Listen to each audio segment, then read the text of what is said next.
You're watching News 25. Local coverage you can count on.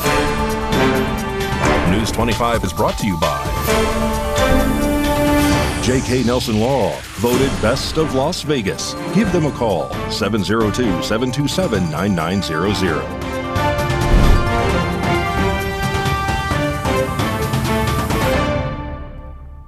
Thank you for joining us here on News 25 and Ace Country Radio and streaming at KPVM.TV and now on Roku devices on this Monday, August 5th. Good evening. I'm Chris Palermo. Here's what's happening.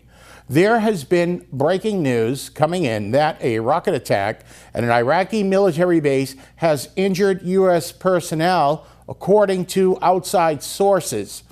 They are currently assessing the damage inflicted by the attack. It is believed that the rockets came from an Iranian proxy. News 25 will have more on this story in tomorrow's newscast. And an Arizona man is arrested after murdering a woman and nearly killing a man outside of a car rental business.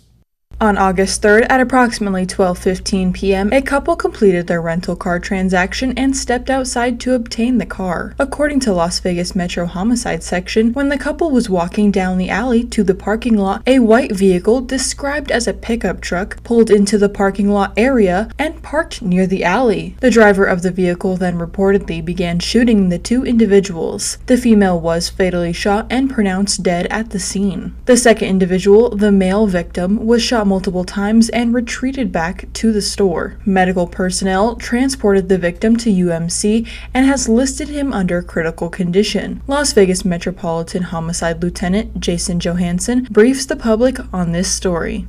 After the shooting took place, our suspect then re-entered his white pickup truck and fled southbound through the alley towards Sahara and was last seen westbound Sahara. The details that I will have as we move through this investigation will change here, I'm sure, in the next few hours, and we will be able to confirm a lot of the information that I do not have right now. The suspect, again, last seen westbound Sahara in a white pickup truck.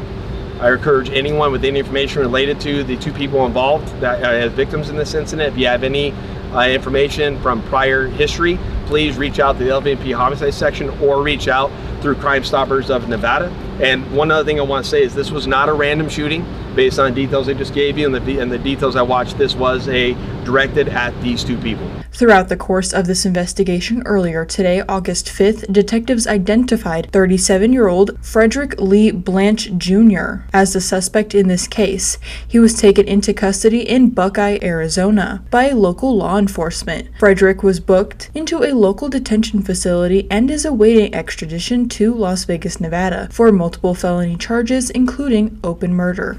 More news now. Last week, a brutal murder occurred at the Ely State Prison, and News 25 reporter Ava Parducci has your update to this developing story. An update from last week regarding the Ely State Prison violent altercation that left 3 men dead. Officials have identified Anthony Williams as one of the inmates killed. Williams is a convicted murderer and a known white supremacist. The White Pine Sheriff's Office confirmed Williams as the final deceased inmate following the prison brawl that resulted in 3 deaths and 9 injuries. The other 2 victims have been identified as Connor Brown, 22, and Zachary Luss, 43. All 3 men died from multiple sharp force injuries, according to the Sheriff's Office. Williams and Luss were part of a group of gang members charged in a prior investigation. Williams, convicted of murder in 2016, was serving life without parole. Luss, a leader in the gang, received a 7 to 18-year sentence in 2023 after taking a plea on racketeering and forgery charges. Brown was imprisoned for robbery at the time of the incident. In response to the fight, additional corrections officers and law enforcement agencies have been deployed to Ely State Prison. There are concerns about potential retaliation as the altercation appears to be linked to a feud between rival gangs within the prison. And Las Vegas Metro was dispatched to an apartment in Las Vegas following the report of several gunshot sounds. Roy Rosell reports.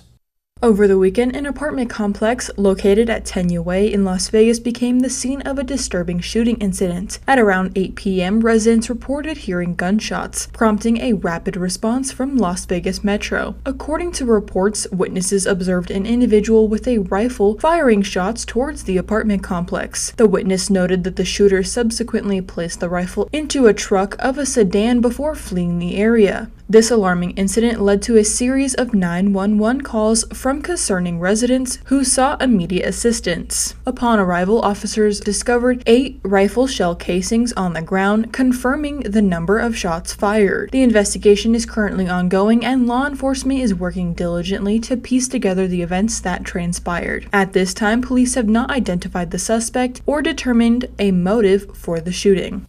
And a 9-year-old child passes away in a Las Vegas DUI accident. Eva Parducci has more.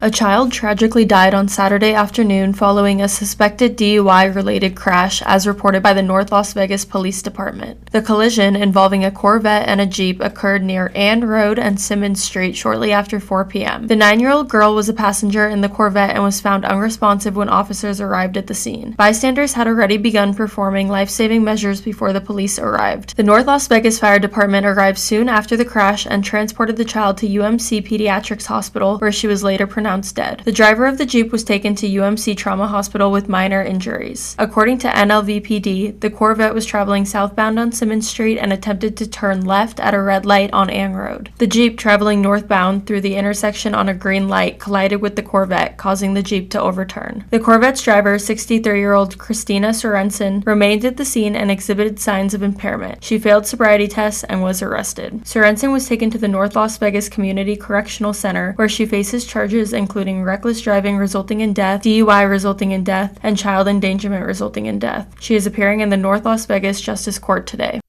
More local stories coming up. You're watching News 25.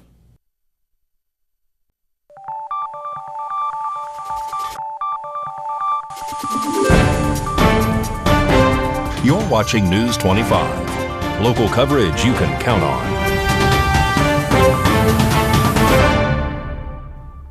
Welcome back to News 25. I'm Chris Palermo, and the U.S. Secret Service held a press conference in Washington, D.C. on Friday concerning President Trump's assassination attempt.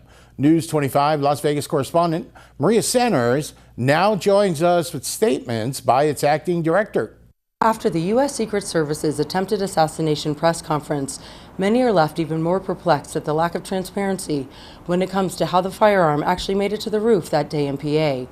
However, a local agency called for and recommended video drone surveillance capabilities that they offered for the entirety of U.S. President Donald J. Trump's Pennsylvania rally, yet were rejected. The Secret Service takes full responsibility for the tragic events of July 13th. This was a mission failure. The sole responsibility of our agency is to make sure our protectees are never put in danger. We fell short of that in Butler. We are in an unprecedented threat environment and a high operational tempo during this presidential campaign. An independent review of the July 13th tragedies will be directed by President Biden. We did not have a drone on site. We did not put a drone up. Based on the information I have right now, I am aware that there was a request from a local agency to offer to fly a drone on that day. Just how the rifle was transported to the roof remains unknown. Seeing how close that site was to the stage, seeing where it was, it definitely raised a lot of questions in my mind that there should have been physical presence, if not on the roof, that there should have been better security to prevent anyone from getting up on that roof. I know there's been a lot of talk. Should we or shouldn't we? Should we do this? Should we be in DHS? The bottom line is this.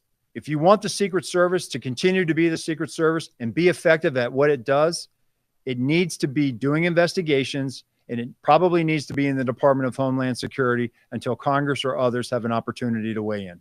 President Trump, VP nominee Vance, President Biden, and VP Harris are all now armed with counter-sniper coverage by the U.S. Secret Service. The Counter-Surveillance Division has been out there supporting the former president's detail at some very high-profile events. They continue to provide that support, and they're out there providing support right now. We are rising to meet this moment. And we are certainly, as we go into the Democratic National Convention, as we await picking up another candidate with the eventual naming of a vice presidential nominee from the Democratic side, we are going to staff that, and we're going to make sure that we have all the resources and assets necessary to provide that level of protection. In the famous words of U.S. President Ronald Reagan, trust but verify. For News 25 Las Vegas, I'm Maria Centers. Thank you very much, Maria. And the Pahrump Valley High School football team held their annual fundraiser, and News 25 was there. Roy Rosell has this story.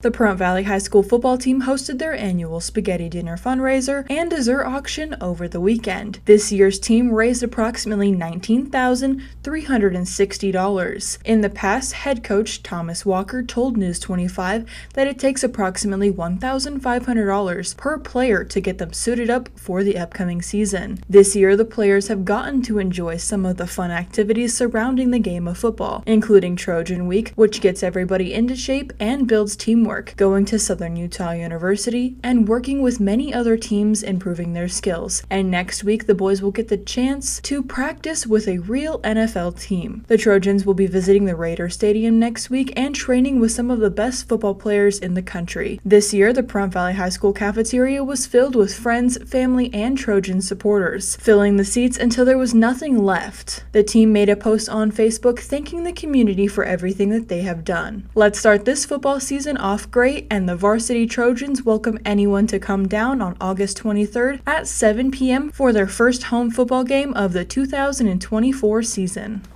And the Red Cross issues an emergency blood shortage as national blood supply plummets 25% in July. Today, the American Red Cross announced a critical nationwide blood shortage as the Red Cross national blood supply had a staggering decrease of over 25% in July. This alarming drop in blood inventory across the nation poses a serious threat to patient care, prompting the Red Cross of Southern Nevada to urge the community to donate blood and safeguard the availability of life-saving treatments. The shortage of over 19,000 blood donations across the country in July stems from decreased summer donations and the cancellation of numerous blood drives due to natural disasters and extreme heat. The current number of incoming donations is not keeping pace with hospitals' demand for blood. Donors can easily book an appointment by visiting redcrossblood.org or by calling 1-800-RED-CROSS. As a token of appreciation, all donors visiting between August 1st through the 31st, 2024 will receive a $20 Amazon.com gift card via email. For more information, please visit redcrossblood.org/help.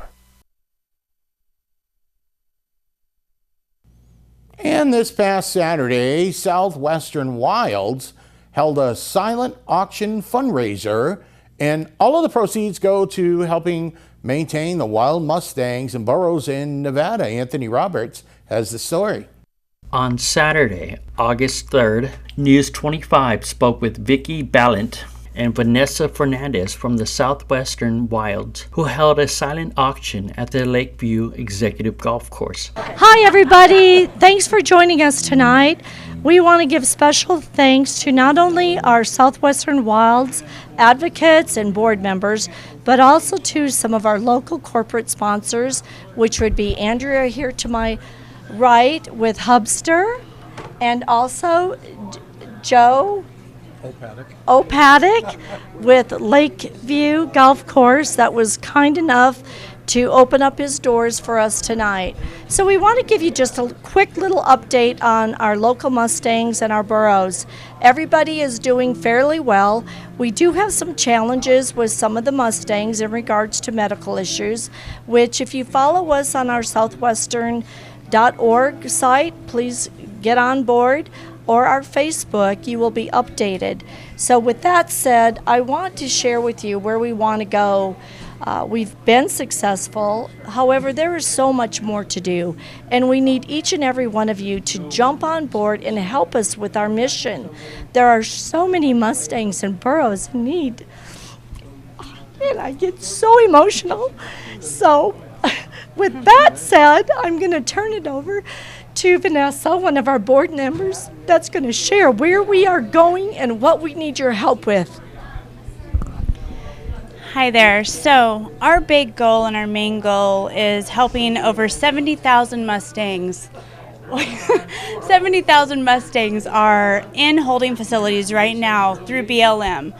With that being said, we are hoping for big dreams. We need folks out there that have land. We would like to do land trust. We would love to take these captive Mustangs and rewild them.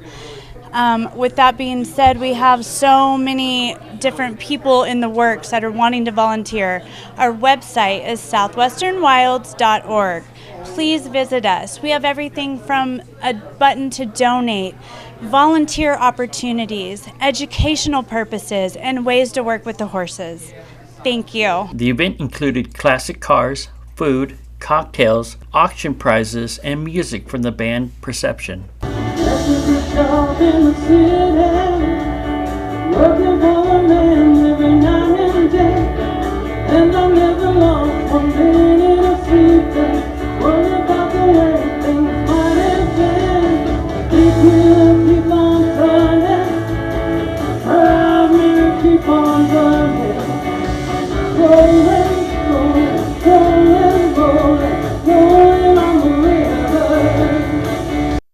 Coming up, Mikey has it all in sports. You're watching News 25.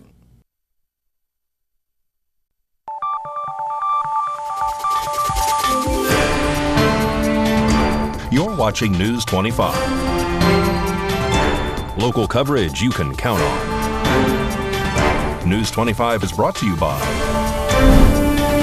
Mountain West Lawyer, Injury Attorneys, 727-9500.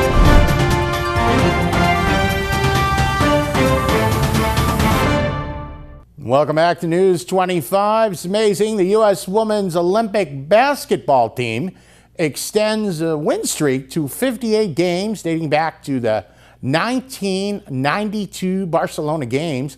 Here's Mikey Ruham with your look at sports.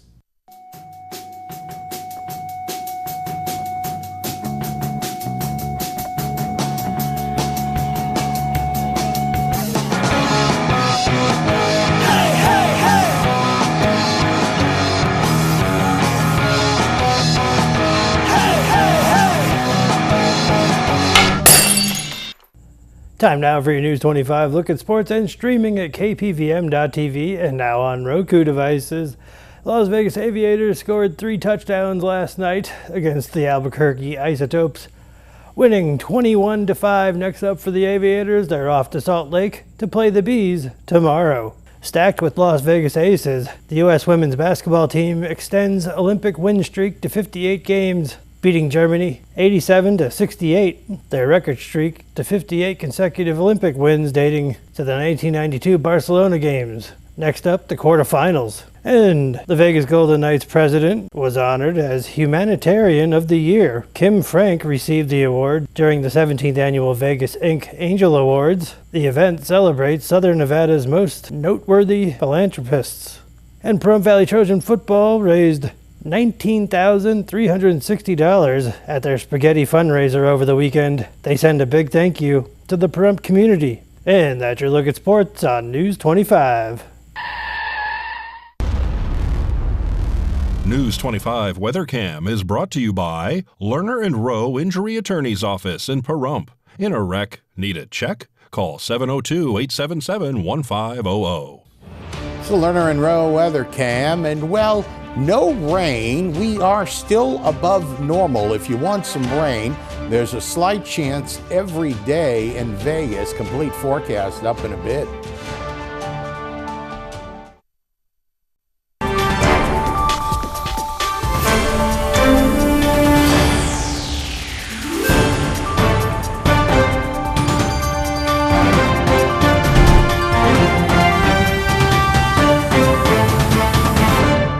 Hi, good evening, Nevada. I'm Mike Ruhan from the Channel 25 Weather Studios, streaming at KPVM.TV, and now on Roku devices. Let's check out this weather map. Fernley, 99 degrees, 101 out in Fallon, Carson City, 94, Tonopah, 96 degrees, out in Goldfield, 97, Beatty, now we're talking 106 degrees. Amargosa, 111. That's the hot spot today. Las Vegas, 109. Death Valley, you're up to your old tricks. 123, but here in the paradise of Pahrump, our current temperature is 107. We hit 109 earlier. We had mostly sunny skies today. Winds out of the south-southwest, 9 miles per hour. Humidity, 10%. The sun rose this morning at 5:54. Look for it to go away this evening at 7:44 p.m. Humidity goes up to 17%. Winds east-southeast, 9 miles per hour. Humidity, I already said that, 17%. The low, 82 degrees with mostly clear skies. Let's check out the rest of the week. 109 tomorrow, 106 on Wednesday. We get a chance of rain, small chance of rain, 15% on Thursday. And then Saturday, or make that Friday looks good, Saturday looks good. And then the wind comes on Sunday, 14 mile per hour. That's also garbage day, so make sure you put a rock on the lid. All right, back to the desk. Here's Chris.